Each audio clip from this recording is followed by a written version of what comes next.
বছরের পর বছর পরীক্ষা নিরীক্ষা শেষে অবশেষে 63 বছর আগে পৃথিবীর বয়স বের করা সম্ভব হয়েছে।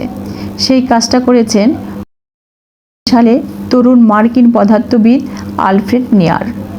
এখন আমরা জানি পৃথিবীর বয়স প্রায় 4.5 বিলিয়ন বছর।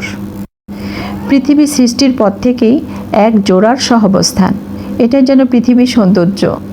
নারী পুরুষের ভারসাম্য এভাবেই চলে এসেছে, একটার কম আবার অন্যটার বেশি কোনোটাই কাম্য নয়। ভারসাম্যহীন কোনো কিছুই স্বাভাবিক হতে পারে না। কেন বলছি এসব কথা, আসুন দেখি।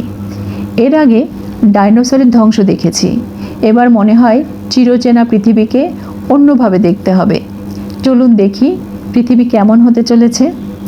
23 জোড়া ক্রোমোজোমের মধ্যে লিঙ্গ নির্ধারণ ক্রোমোজোম হচ্ছিল মেয়েদের ক্ষেত্রে XX, ছেলেদের ক্ষেত্রে XY।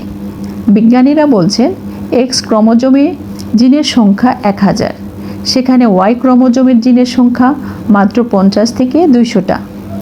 গত 16 কোটি 60 লক্ষ বছরে প্রায় 1600 জিন বিলুপ্ত হয়েছে, অর্থাৎ প্রতি 10 লক্ষ বছরে 10টা করে জিন হারিয়েছে Y ক্রোমোজোম।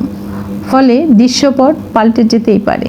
হাইএমও সাইটোমিটার নামের এক উচ্চ প্রযুক্তির যন্ত্রের ফলাফল বলছে শুধু সংখ্যাই নয়, জিনের গুণগত মানও তলানির দিকে।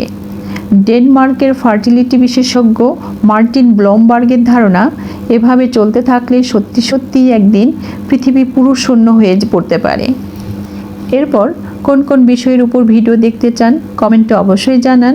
আর এরকম ভিডিও আরও দেখতে চাইলে সাবস্ক্রাইব ও বেল বাটনে ক্লিক করে চ্যানেলটার সাথেই থাকুন। ধন্যবাদ।